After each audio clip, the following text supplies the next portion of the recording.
The notification sound from Keira's laptop made me look up from the breaker box I was rewiring at 11:30 on a Tuesday night. Through the kitchen doorway, I could see her hunched over the screen, earbuds in, completely absorbed in what looked like a video call with her usual crew of influencer wannabes. "He's so clueless." Her voice drifted toward me, just loud enough to catch. "He'd never know if I left for a week, probably wouldn't even notice." Before we dive deeper into this story, I have one small request. Please subscribe, drop a like, comment, and hit that hype button to boost this channel so more people can discover these incredible Reddit stories. I set down my wire strippers and listened harder, my hands suddenly still on the electrical panel. 23 years as a commercial electrician had taught me to pay attention to dangerous currents, and something in my wife's tone was setting off every alarm I had. "Trent's in his own little world with those stupid projects," Keira continued, gesturing dismissively toward where I sat in the adjoining room. "Always fixing something that isn't broken, you know. God, sometimes I wonder what I was thinking." The laptop chimed again, and I watched her lean forward eagerly. Even from 15 feet away, I could see the notification preview that popped up on her screen. "Devon Cross. That hotel room has your name on it, beautiful." My first thought, I'm ashamed to admit, was whether I could rewire her charger to short circuit. My second thought was much clearer. After 8 years of marriage, my wife was planning to cheat on me, and she thought I was too stupid to figure it out. I went back to the breaker box, but my hands were shaking now.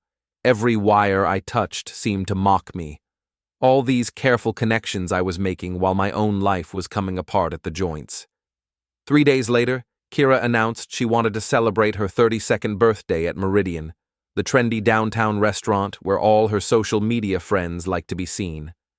I should have known something was up when she insisted on inviting her entire crew: Sasha, her best friend and self-appointed PR mastermind; Madison, the lifestyle blogger with more followers than brain cells; Tyler, the wannabe photographer who never missed a chance to document drama; and 3 others whose names I could never keep straight because they all had the same surgically enhanced features and identical fake laughs. "You'll love it, Trent," Keira said, applying lipstick in our bedroom mirror with the precision of a surgeon. "It'll be so good for us to get out together, show everyone what a solid couple we are." The irony wasn't lost on me. I'd spent the last 3 days quietly documenting every text message, every late-night phone call, every suspicious browser history entry on our shared devices. Cloud backups are a beautiful thing when your spouse doesn't understand technology beyond posting selfies. I had screenshots of hotel reservations, romantic messages with Devon Cross, a 30-year-old brand manager who seemed to specialize in managing his way into other men's relationships, and most damning of all, a group chat where Keira referred to me as the backup plan. But I played along. I put on my best shirt, the navy one Keira had bought me for Christmas, and drove us downtown in my pickup truck while she complained about how the interior smelled like electrical equipment. Meridian was exactly what I'd expected. Exposed brick walls, Edison bulb fixtures that probably cost more than I made in a week, and a menu where everything was artisanally crafted or locally sourced. The kind of place where a hamburger cost $28 because it came with truffle aioli and heirloom tomatoes. Keira's friends were already there, clustered around a large table in the center of the restaurant, phones out, and ready to document every moment of what they clearly thought would be an entertaining evening. I noticed Tyler had positioned himself for optimal filming angles, and Madison kept glancing at her phone like she was waiting for a cue. "Trent!" Sasha jumped up to hug me, her perfume so strong it made my eyes water. "So good to see you. Keira's been telling us all about your latest project. Something about rewiring the whole house?" "Just the main panel," I said, taking my seat. "Safety upgrade. Nothing too exciting." "Oh, but it is exciting," Keira said, her voice pitched higher than usual. "Trent's always so thorough with his work, so methodical, so predictable." The table laughed, but there was an edge to it that made my stomach tighten. I looked around at their faces, all of them watching me with the same barely contained anticipation you'd see at a cockfight. We ordered drinks. Keira got something pink and complicated that came with edible flowers. I stuck with beer, which earned me a few condescending smiles from the influencer crowd. The conversation flowed around me like water around a rock. Talk of brand partnerships, follower counts, some drama involving a lifestyle blogger in Chicago who'd been caught buying fake engagement. Speaking of fake, Keira said suddenly, her voice cutting through the chatter. I've been thinking a lot lately about authenticity, about being true to yourself, you know? The table went quiet. Tyler's phone was definitely recording now. I could see the red dot in the corner of his screen. I mean, how long can you pretend to be something you're not? Keira continued, her eyes bright with something that might have been excitement or might have been malice. How long can you stay in a situation that's just comfortable, safe, boring? Keira, I said quietly, what are you doing? She turned to me then, and I saw something I'd never seen before in 8 years of marriage, a complete absence of warmth, of recognition, of any feeling at all except perhaps contempt. I'm being honest, Trent. For the first time in years, I'm being completely honest. She stood up, her chair scraping against the floor, loud enough to draw attention from neighboring tables. I can't do this anymore. This marriage, this life, this pretending that we're happy when we both know we're just going through the motions. The restaurant seemed to hold its breath. I could feel dozens of eyes on us, could see phones being raised around the room as other diners realized they were witnessing a public breakup. I want a divorce, Keira announced, her voice carrying across the dining room. I'm done pretending, I'm done settling, and I'm done with this whole charade. Her friends were filming everything now, not even trying to hide it. Madison was practically bouncing in her seat with excitement. Sasha had a smile playing at the corners of her mouth like she was watching her favorite movie. And suddenly, I understood. This wasn't a real breakup. It was a performance, a prank designed to humiliate me, to get me to beg or cry or make a scene that they could post online for likes and shares. They expected me to panic, to plead, to give them the dramatic reaction they were so desperately recording. Instead, I took a long sip of my beer, set it down carefully, and stood up. All right, I said. That was it. Just all right. I pulled out my wallet, counted out $40, enough to cover my meal and drink, and placed it on the table. Wait, Keira said, her confident mask slipping for just a moment. That's it? That's all you have to say? I looked at her for a long moment. This woman I'd loved for 8 years, who'd just tried to humiliate me in front of a room full of strangers for the entertainment of her social media followers. What else would you like me to say? I asked. You want a divorce? I heard you. Message received. I turned to leave, then paused and looked back at the table of shocked faces. Happy birthday, Keira. I hope you got what you wanted. The silence followed me all the way to the parking lot. I didn't go home that night. Instead, I drove to Eli's place, a small apartment above his private security consulting office on the industrial side of town. Eli Hartman had been my best friend since high school, back when he was planning to be a cop and I was planning to follow my dad into electrical work. He'd made it through 15 years on the force before a bullet in the shoulder and too much departmental politics convinced him to go private. Jesus, Trent, he said when he opened the door and saw my face. You look like someone passed. My marriage, I said. Got a beer? We sat in his kitchen while I told him everything. The overheard phone call, the text messages, the public humiliation at Meridian. Eli listened without interrupting, the way cops are trained to do, taking in every detail. So what's your play? He asked when I finished. I don't know. File for divorce, I guess. Split everything 50-50 and try to move on. Eli shook his head. That's not what I asked. I asked what your play is, because the way you described that restaurant scene, This wasn't just about ending your marriage. This was about destroying you for sport. He was right, and we both knew it. The filming, the public venue, the coordinated nature of it all. This had been planned, choreographed, designed to cause maximum damage to my reputation and self-respect. I always thought heartbreak would feel like a punch, I said. Turns out it's more like acid, slow, but everything dissolves. Don't get loud, Eli advised. Get smart. Make them play defense for a change. Over the next week, I moved methodically through the wreckage of my life. I found a divorce lawyer, a sharp woman named Patricia Morse who specialized in cases involving adultery. I moved my personal belongings out of the house while Keira was at work, taking only what was mine and leaving everything exactly as I'd found it otherwise. Most importantly, I started digging deeper into the digital evidence I'd already collected. What I found was worse than I'd imagined. The affair with Devon had been going on for 3 months. But that wasn't the worst part. The worst part was the group chat between Keira and her friends, a running commentary on my marriage that read like a cruel reality show recap. Trent actually thinks I'm working late, one message read. He made me dinner and left it in the oven. It's actually kind of pathetic. At least he's useful, Sasha had replied. Good credit, steady income, fixes everything around the house. You could do worse for a safety net.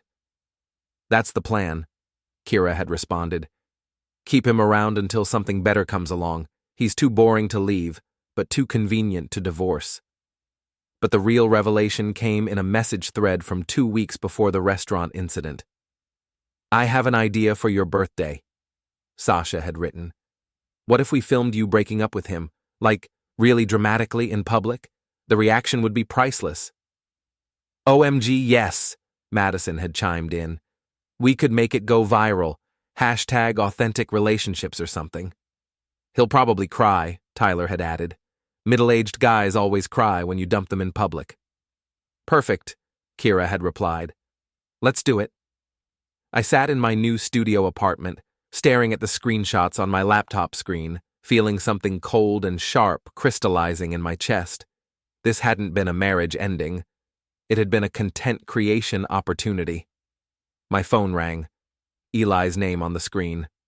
How's the bachelor life treating you? He asked. I found some interesting reading material, I said, and told him about the group chat. There was a long silence on the other end of the line. Trent, Eli said finally, these people aren't just selfish, they're sociopaths. Normal people don't plan to humiliate someone they supposedly love for social media content. So what do I do about it? You make them famous, he said, just not the way they wanted. Devon Cross turned out to be easier to research than I'd expected. His LinkedIn profile painted him as a freelance brand consultant, but a deeper dive revealed a pattern of short-term contracts and burned bridges.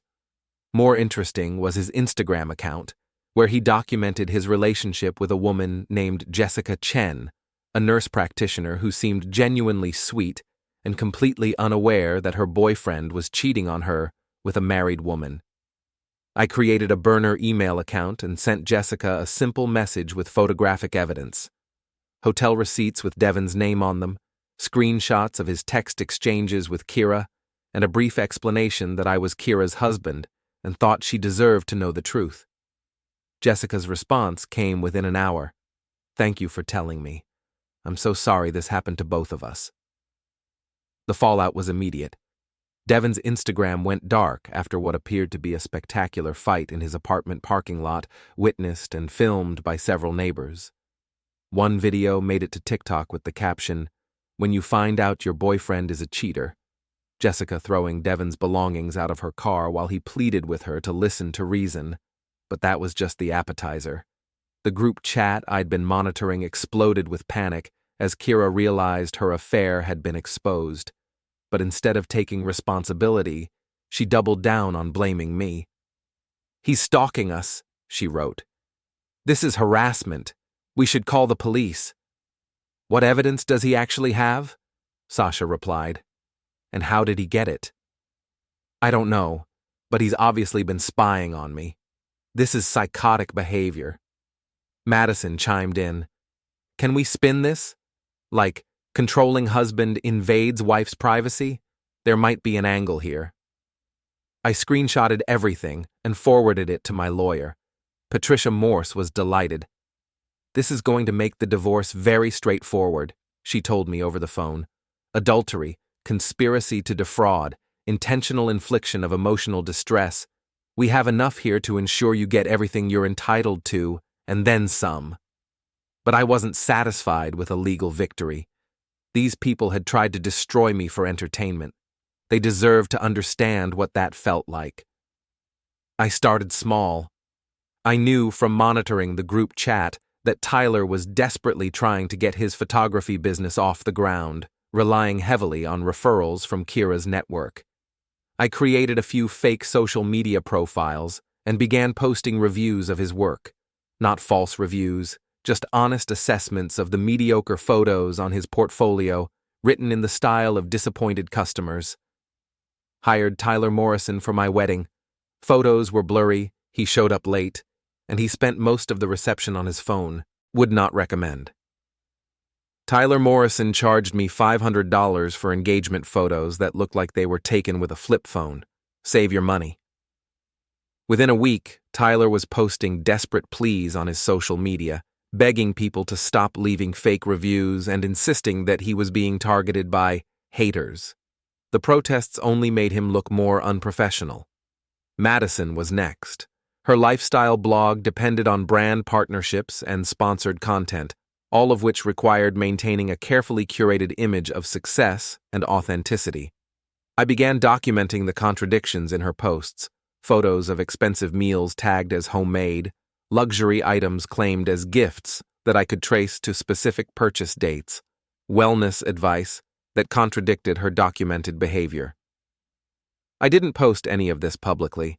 Instead, I compiled it into a detailed report and sent it anonymously to the brands she was partnering with, along with screenshots of her participation in planning my public humiliation. The sponsorships dried up within 2 weeks, but Sasha was the real target. She was the mastermind, the one who'd orchestrated the restaurant scene and convinced the others to participate. She ran a small PR firm that specialized in reputation management for local businesses, which made her downfall particularly satisfying. I spent a week researching her client list, then began a careful campaign of exposing the contradictions between her public advice and private behavior. When she posted about the importance of authentic relationships on her company blog, I anonymously sent her clients the screenshots of her planning to humiliate me for social media content.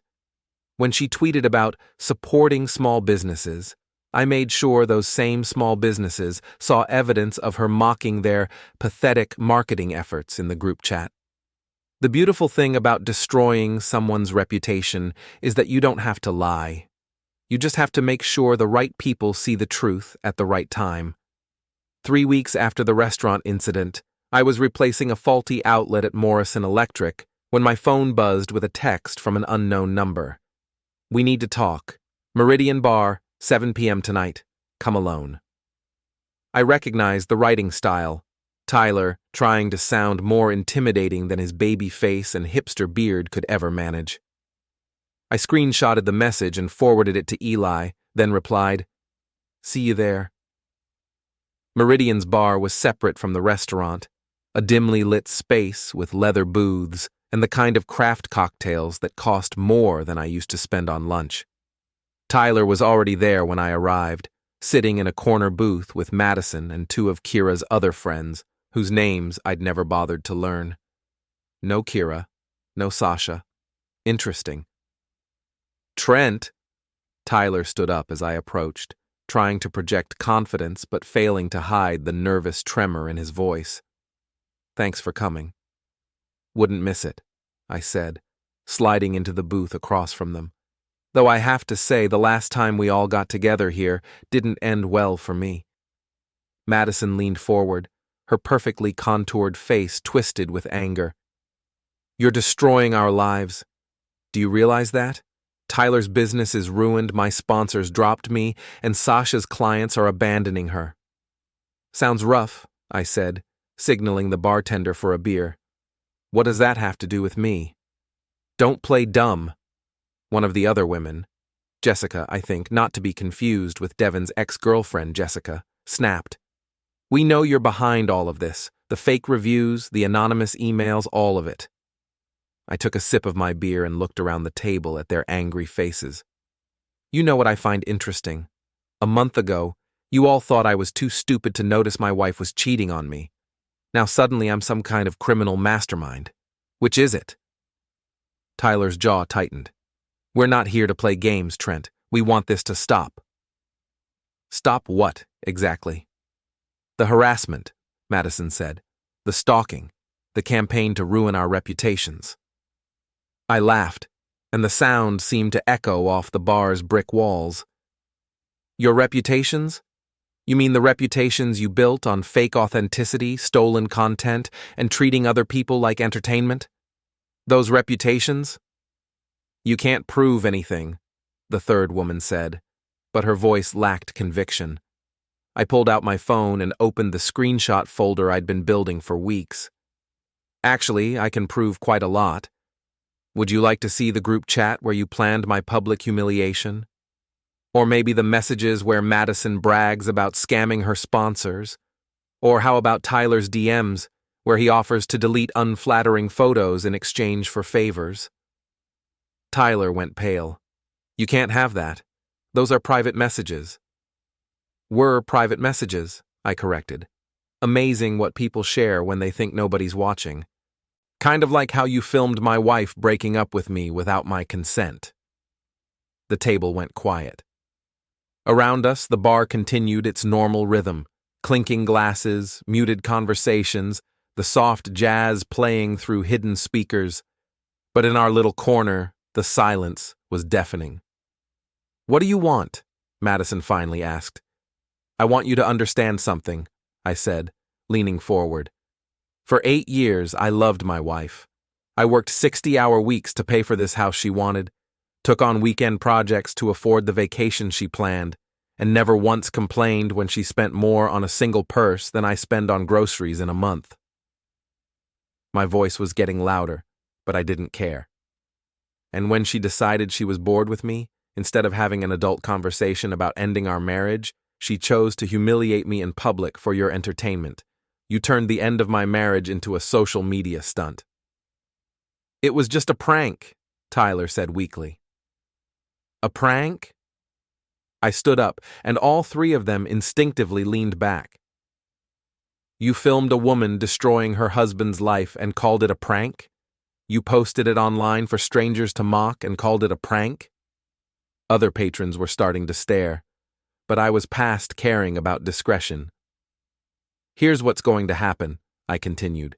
You're going to go home, and you're going to think very carefully about the choices that brought you here.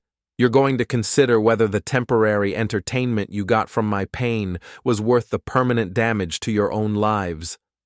I threw a 20 on the table and headed for the exit. This isn't over, Madison called after me. I turned back, and something in my expression made all three of them shrink into their booth. You're right, I said. It's not. The text came from Keira 2 days later. I know what you're doing. It stops now, or I'll make you regret it. I was rewiring a junction box at a construction site when the message arrived, and I had to laugh at the timing. Here I was, literally connecting circuits, while my wife was threatening me with consequences for exposing the truth about her behavior. I called Eli during my lunch break. They're getting desperate. Good, he said. Desperate people make mistakes. What's your next move? I'd been thinking about that. The small-scale revenge had been satisfying, but it wasn't enough. These people had tried to destroy me publicly, and they needed to understand that actions have consequences on the same scale. Remember how Sasha runs that PR firm? I said. She's got a big client presentation next week.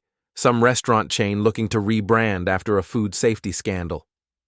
Yeah, so what if her potential clients knew exactly what kind of person they were hiring to manage their reputation? Eli was quiet for a moment. What are you planning, Trent? Nothing illegal. Nothing even unethical, really. Just making sure the right information gets to the right people at the right time. The presentation was scheduled for Thursday afternoon at the Marriott downtown. I knew this because Sasha had been posting about it on her company's social media for weeks, building anticipation for what she called a game-changing partnership opportunity. What she didn't know was that I'd been in contact with Marcus Webb, the restaurant chain's chief marketing officer, for the past week. Not directly, that would have been too obvious, but through a series of carefully crafted emails from a fake investigative journalist persona I'd created. I'm working on a story about social media manipulation and reputation management, I'd written. I have some interesting information about Sasha Chen's methods that I think your company should be aware of before entering into any business relationships with her. Marcus had been intrigued enough to request the information, which I provided in the form of a comprehensive dossier. Screenshots of the group chat, planning my humiliation, evidence of Sasha's involvement in creating fake reviews for clients, and most damning of all, recordings I'd made of her bragging about manipulating public opinion through manufactured controversy. The recordings were completely legal. Pennsylvania is a one-party consent state, and I'd obtained them during a phone call where Sasha had tried to convince me to let bygones be bygones in exchange for a public apology that we both knew would be meaningless. Thursday afternoon, I positioned myself in the Marriott lobby with a newspaper and a clear view of the conference room where Sasha was making her presentation. Through the glass walls, I could see her animated gestures as she pitched her services to a table of executives in expensive suits. The presentation lasted about 20 minutes. Then I watched Marcus Webb excuse himself, step outside, and make a phone call while looking directly at the dossier I'd sent him. When he returned to the conference room, the mood had shifted dramatically. The meeting ended within 5 minutes, and I watched Sasha's confident expression crumble as the executives filed out without shaking her hand or exchanging business cards. She sat alone in the conference room for a long time after they left, staring at her laptop screen with the kind of hollow expression I'd worn walking out of Meridian 3 weeks earlier. But I wasn't done. That evening, I drove to the industrial part of town where Devin had rented a cheap apartment after Jessica kicked him out. His car, a leased BMW that he probably couldn't afford even when he was employed, was parked in the lot behind the building. I didn't vandalize it. That would have been illegal, and more importantly, it would have been crude. Instead, I did something much more creative. Using my electrical skills and some supplies from the hardware store, I rigged a small device to his car's sound system. Nothing that would cause damage or create a safety hazard, just a little modification that would cause his stereo to play "It's Raining Men" at maximum volume every time he started the engine. The device was designed to burn out after a week, leaving no permanent damage and no evidence of tampering. But for 7 days, every time Devin tried to drive anywhere, his car would announce his presence to the entire neighborhood with Gloria Gaynor's disco classic. I knew it was working when Tyler posted a video on his Instagram story 2 days later. Devin standing in a parking lot, screaming at his BMW while "It's Raining Men" blared from the speakers, completely unable to turn it off. The video got more views than anything Tyler had ever posted. The invitation arrived on a Saturday morning, hand-delivered to my apartment by a courier service. Heavy cardstock, elegant calligraphy, the kind of formal presentation that costs serious money. The Crane Ridge Chamber of Commerce cordially invites you to attend the annual Rising Stars Gala, honoring outstanding young professionals who are making a difference in our community. At the bottom, in smaller text, this year's Rising Star Award recipient, Keira Linton, for excellence in digital marketing and community engagement. I had to admire the audacity. Less than 2 months after her public breakdown at Meridian, after her affair had been exposed and her marriage had imploded, Keira was still managing to position herself as a success story worthy of community recognition. The gala was scheduled for the following Friday at the Riverside Convention Center, Crane Ridge's premier event venue. Black tie optional, cocktail hour at 6, dinner and awards ceremony to follow. I called Eli. Want to go to a party? What kind of party requires that tone of voice? He asked suspiciously. The kind where my ex-wife gets honored for her outstanding contributions to the community while I watch from the audience. Jesus, Trent, are you sure that's a good idea? Probably not, I admitted. But I'm going anyway. The question is whether you want to come with me or read about it in the police blotter tomorrow. Eli sighed. I'll pick up my tux from the dry cleaner. The week leading up to the gala, I made my final preparations. I'd been monitoring Keira's social media accounts and those of her remaining friends, watching as they tried to rebuild their damaged reputations and pretend the last 2 months hadn't happened. Sasha had lost 3 more clients and was posting increasingly desperate content about overcoming adversity and rising above negativity. Madison had started a podcast about authentic living that had exactly 12 subscribers, most of whom seemed to be there for the train wreck entertainment value. But Keira was different. She'd managed to separate herself from the fallout that had destroyed her friends, positioning herself as the victim of a controlling husband's revenge campaign.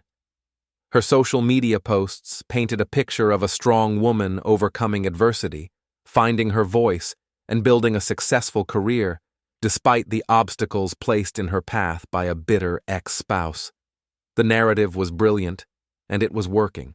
The Rising Star Award was proof of that, which made what I was planning all the more satisfying.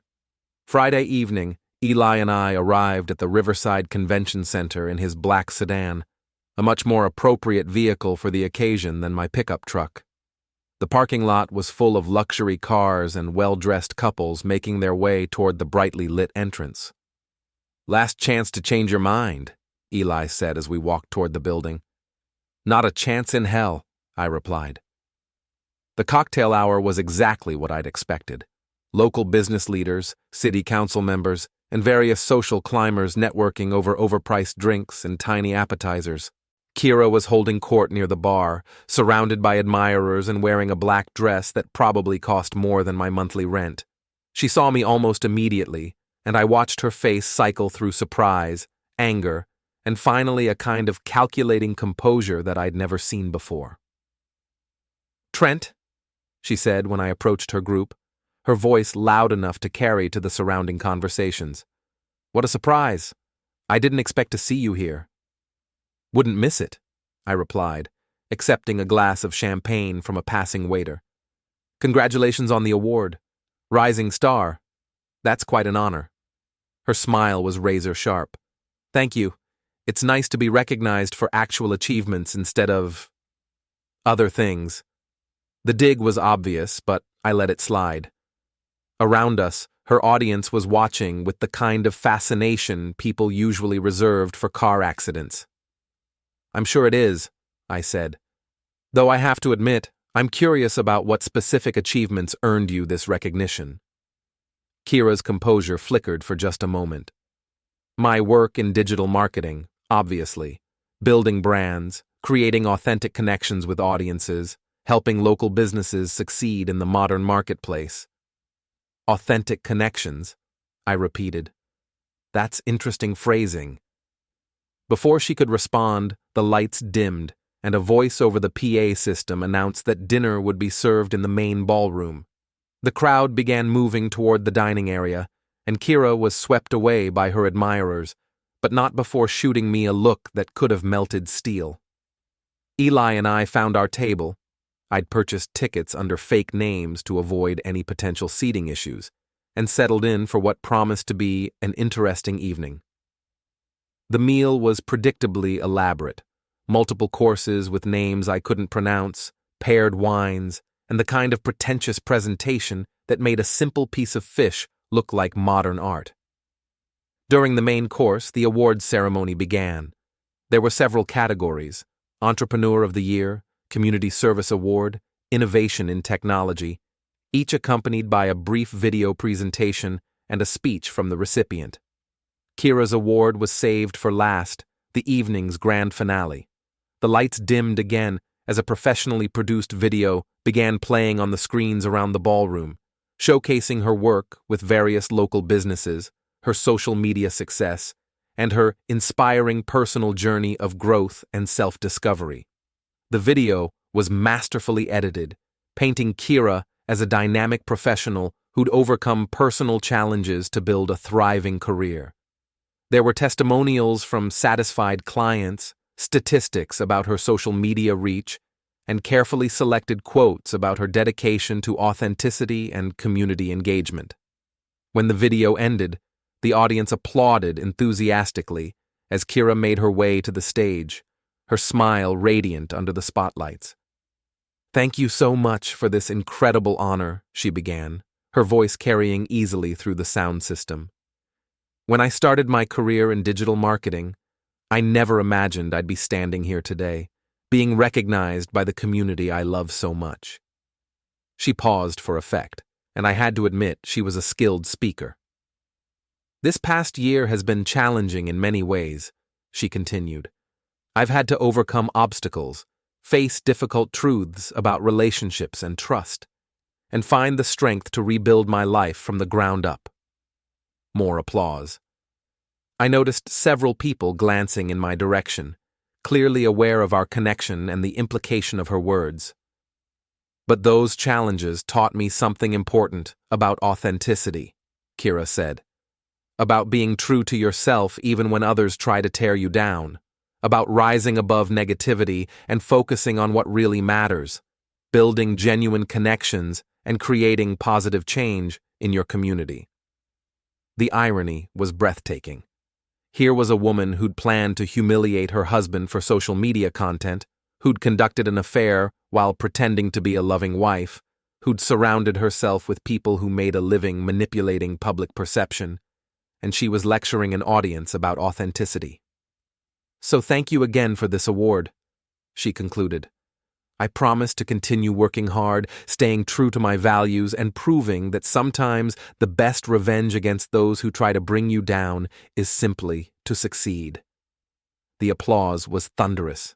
People were standing, cheering, completely buying into the narrative she'd constructed. Keira beamed from the stage, holding her crystal award high, the picture of triumph over adversity. And that's when I stood up. "Excuse me," I called out, my voice cutting through the applause. "I'd like to say something." The ballroom went quiet with startling suddenness. All eyes turned to me as I made my way toward the stage, Eli close behind me, looking like he was ready to tackle me if necessary. "Trent, don't," Keira said into the microphone, but her voice was shaking now. I reached the stage and held out my hand for the microphone. For a moment, I thought she might refuse, but the audience was watching, and she had no choice but to maintain her composure. "Thank you," I said, taking the mic and turning to face the crowd.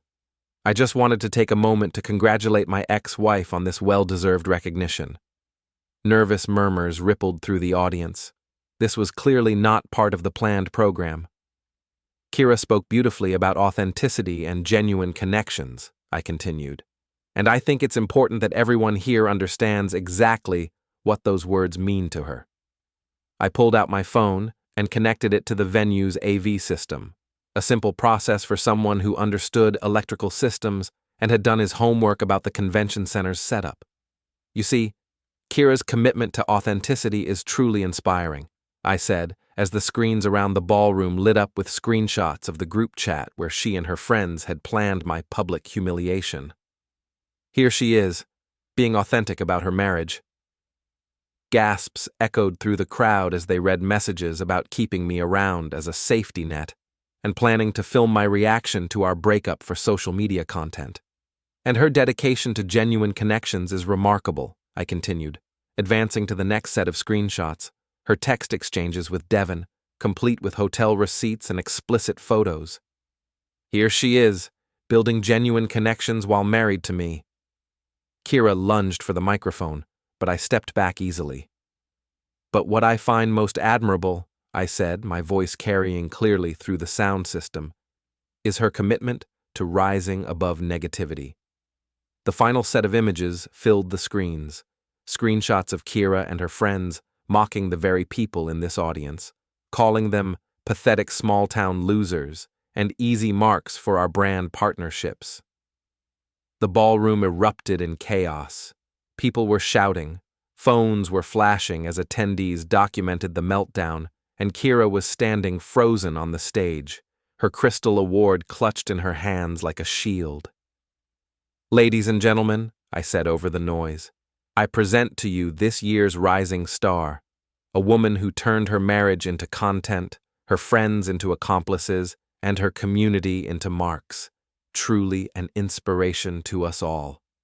I handed the microphone back to Keira, whose face had gone completely white. "Trent, you bastard," she hissed, but the words were picked up by the mic and broadcast through the sound system. The crowd's reaction was immediate and brutal: boos, catcalls, and the kind of angry murmur that indicated a mob was forming. Several people were already heading for the exits, clearly wanting no part of the spectacle. But Devon, who I hadn't noticed until now, came charging toward the stage from the back of the ballroom. Apparently he'd been invited as Keira's guest, and apparently he'd decided that defending her honor was worth making a scene. "You snake!" he shouted, swinging wildly as he reached the stage. I sidestepped easily. 8 years of construction work had given me decent reflexes, and Devon's momentum carried him past me and directly into the decorative fountain that served as the ballroom's centerpiece. The splash was enormous, soaking the front row of tables and sending crystal glasses flying.